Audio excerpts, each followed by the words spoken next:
तो अब वन पंच मैन का नया चैप्टर यानी चैप्टर 205 आ चुका है, जिसमें कि हमें देखने को मिल रहा है कि डार्क शाइन किस हद तक कमजोर हो चुका है मेंटली। और इसी के साथ साथ सूर्य जो है उसे ये रियलाइज होता है कि हीरोज की असली औकात क्या है, और उसे समझ में आता है कि सेटामा ने भले ही एज अ हीरो से इम्प्रेस कर दिया था, लेकिन बाकी सारे हीरोज से काफी ज्यादा अलग है सेटामा। उस जैसा कोई नहीं। ये बात तो है, सेटामा जैसा कोई नहीं। अगर तुम जानना चाहते हो कि हीरो एसोसिएशन का मोटिव क्या है न्यू हीरोज को ज्वाइन करने का, देन कीप वाचिंग।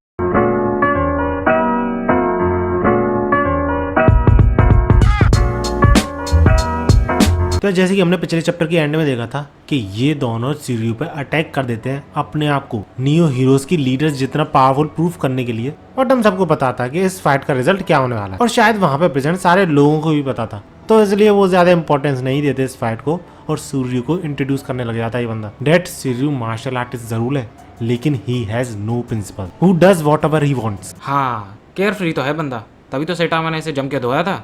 इसी दौरान वहां पे एक और कैरेक्टर की एंट्री होती है जो कि ए क्लास हिटमैन था, जिसके की सर पे ए क्लास बाउंड्री भी थी। वैसे तो ये न्यू हीरोज को ज्वाइन करने नहीं वाला था, लेकिन काफी यार रिक्वेस्ट करने पे इसने एक कंडीशन रखी कि हमेशा इस पे नजर रखी जाए, ऑब्वियसली अपनी स्किल्स को इम्प्रूव करने के लिए। लेकिन हीरो एसोसिएशन के इंटेलिजेंस डिवीजन का ये बंदा पोल खोल देता है ये बोलते हुए कि तुम इसकी स्किल्स इंप्रूव करना चाह रहे हो या फिर इसे बचाना चाह रहे हो, क्योंकि काफी सारे लॉ सूट्स इसके पीछे पड़े हुए होंगे और इस पे लॉ एनफोर्स करके इसे जेल में डालने की कोशिश कर रहे होंगे हिटमैन जो है। लेकिन भैया ये बंदा भी चुप नहीं बैठता। इसके जवाब में ये बोलता है कि हीरो एसोसिएशन भी तो ऐसा कर रही थी, उनके अगेंस्ट में तो तुमने कभी सवाल नहीं उठाया, वो भी तो ऐसे लोगों की एबिलिटीज को कंट्रोल करके इतने अच्छे अच्छे काम कर रहे थे, तो हम भी ऐसा कर सकते हैं। अब इन दोनों में कौन सही है और कौन गलत, ये तो आइडेंटिफाई करना मुश्किल है। इसके बाद ये बंदा चाइल्ड एम्परर को इंट्रोड्यूस करता है और उसकी तारीफ करता है कि कैसे न सिर्फ 10 साल का जीनियस है जो कि एस क्लास हीरो है और हीरो एसोसिएशन से यहाँ पर ट्रांसफर ले चुका है।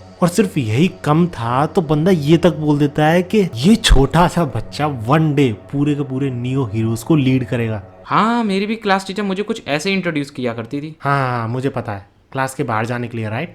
इसके बाद वहाँ पे प्रेजेंट ये न्यू हीरोज बोलने लग जाते हैं कि हाँ ये हमें अच्छे से यूज करना है, ठीक है ना, and do your best, okay. इसके बाद हमें इन दोनों के मन की बातें दिखाई जाती हैं। जिन लोगों के न्यू हीरोज ज्वाइन करने का सोल पर्पस यही था कि आखिर न्यू हीरोज के अंदर चल क्या रहा है, क्यों ये सारे हीरोज को रिक्रूट करने में लगे हुए हैं, हीरो एसोसिएशन से भी हीरोज को छीनने में लगे हुए हैं, क्या रीजन है सबका। तो ये सबसे पहले तो इन्हें न्यू हीरोज का फंडिंग सोर्स पता चल जाता है, और इसी के साथ साथ उन्हें ये भी पता चल गया है कि उस फंड को ये इलीगल ट्रांजैक्शन के थ्रू अपनी ऑर्गेनाइजेशन में लाते कैसे हैं, टैक्स बचाने के लिए कवर अप कैसे किया जाता है, रिलीजियस लीडर्स का यूज कैसे करा जा रहा है, और ह्यूमन एक्सपेरिमेंट्स को प्रमोट करने के लिए किस बंदी का यूज किया जा रहा है। और ये सारी चीजें देखने के बाद इनको ये तो क्लियर हो गया है कि न्यू हीरोज हीरो वर्क के अलावा सब कुछ करने वाली है, इसलिए जो भी बंदा उनके फायदे में उन्हें दिखेगा वो उन सबको न्यू हीरोज में लाएगी। इसके बाद हमें इस बंदे का ऑब्जेक्टिव पता चलता है, जो कि रियलिटी में हीरो तो था नहीं, तो ये न्यू हीरोज में क्या है। तुम सबके माइंड में ऑब्वियसली ये सवाल आया ही होगा। और क्या, मेरे माइंड में तब से यही सवाल तो घूम रहा था। Oh shit, right, come on man। खैर इस बंदे का ऑब्जेक्टिव ये था कि मकॉय के थ्रू, मकॉय यानी यही बंदा जो कि एक्सप्लेन कर रहा था सारे हीरोज के बारे में, तो इसके थ्रू वो टॉप मैनेजमेंट में पहुंच जाए न्यू हीरोज के और डायरेक्शन पता करे, फिलॉसफी पता करे इस ऑर्गेनाइजेशन की कि आखिर ये ऑर्गेनाइजेशन करना क्या चाहती है, क्यों ये सारी चीजें कर रही है, क्या रिजल्ट निकालना चाह रही है इन सब चीजों का, ये जो एक्शंस ले रही है ये ऐसे हीरोज को ज्वाइन करा के जो कि रियलिटी में हीरोज है भी नहीं, क्रिमिनल्स हैं। और एक बार कंप्लीट पिक्चर पता चल जाए और ये पता चल जाए कि क्या न्यू हीरोज हीरो एसोसिएशन को डिस्ट्रॉय करना चाहती है, ये सारी चीजें कंफर्म हो जाए, तब जाके हीरो एसोसिएशन डिसीजन लेगी कि करना क्या है न्यू हीरोज ऑर्गेनाइजेशन के साथ। इसके बाद डार्क शाइन बोलता है चाइल्ड एम्परर से, जो कि अब वाइल्ड एम्परर था, दैट ही इज हैप्पी कि न्यू हीरोज में उसे और भी ज्यादा वैल्यू करा जा रहा है और उससे इतनी ज्यादा होप्स लगाई जा रही हैं, जिसपे वो भी कंफर्म करता है कि एज अ ट्रेनर वो भी अच्छी तरीके से काम करेगा न्यू हीरोज में। जो चीज सुन के शॉक्ड, क्योंकि इनको बिल्कुल भी आइडिया नहीं था कि dark shine as a trainer काम करने वाला है। लेकिन स्टिल चाइल्ड एम्परर काफी ज्यादा खुश था कि डार्क शाइन जैसा बंदा उससे ऐसा बोल रहा है, जिसपे जब ये बंदा बोलता है कि उसे बिल्कुल भी आइडिया नहीं था कि एक एस क्लास हीरो इतनी आसानी से रिटायर हो सकता है। वेल अब करा भी क्या जा सकता है, जब मेरे जैसा बंदा शाइन नहीं कर सकता तो एज अ हीरो वर्क करना बेकार है उसके लिए। और चिंता मत करो, इस बात में उतना ही लॉजिक है जितना गोदी मीडिया की बातों में होता है। अब ये बात तो वैसे इन लोगों को भी समझ में नहीं आती है, लेकिन स्टिल वो डार्क शाइन के साथ थे और ये बोलते हैं कि जैसा तुम चाहो।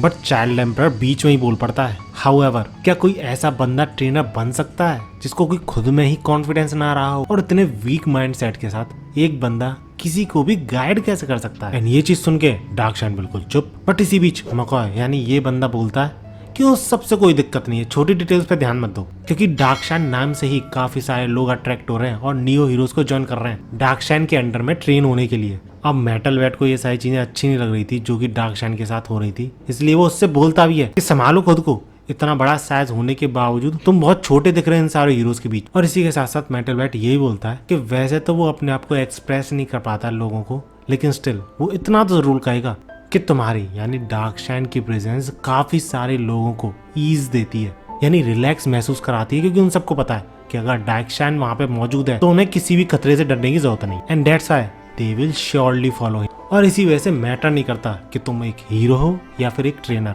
लेकिन इसकी रिप्लाई में भी डार्कशाइन कुछ नहीं बोलता। सही में यार ये बंदा पूरी तरह डिस्ट्रॉय हो चुका है और मुझे नहीं लगता ये वापस आएगा। और इसी के साथ मेटल वेट डार्कशाइन को एनकरेज करते हुए बोलता है कोई दिक्कत नहीं है, अगर तुम्हें कोई नई चीज ट्राई करनी है तो करो जरूर, हम सब सपोर्ट करेंगे तुम्हें, सो डू योर बेस्ट डार्कशाइन। लेकिन इसकी रिप्लाई में भी डार्कशाइन कुछ नहीं बोलता और नेचर कॉल्स के नाम पे वहां से चला जाता है। अब इन लोगों को समझ में तो नहीं आता कि वो डार्कशाइन को कैसे एनकरेज करें, क्या करें, क्या रिप्लाई में बोले उसके लेकिन चाइल्ड एम्परर ये बोलता है कि क्या हमें अमाइमास को बुलाकर फिर से उसे लात पड़वानी चाहिए, जिसपे मेटल वेट चाइल्ड एम्परर को चुप करते हुए बोलता है कि ये फाइटिंग स्पिरिट का मामला है और ये चीज वो खुद ही सॉल्व कर सकता है। इसके बाद हमें सूर्य वाली फाइट पे ले जाया जाता है और उसे समझ में नहीं आ रहा था कि क्या रियलिटी में प्रो हीरोज ऐसे होते हैं, और यहाँ पे सूर्य को ये कंफर्म हो जाता है कि सेटामा जैसा कोई भी नहीं है। इतने में वहाँ पे दो जनों की एंट्री होती है और मकॉय के थ्रू ही हमें एक्सप्लेन कराया जाता है कि ये दोनों मर्सनरीज हैं, यानी वो सोल्जर्स जो कि पैसों के लिए काम करते हैं और इन्होंने नियो हीरोज को एज अ सिक्योरिटी एजेंट्स की तरह ज्वाइन किया है।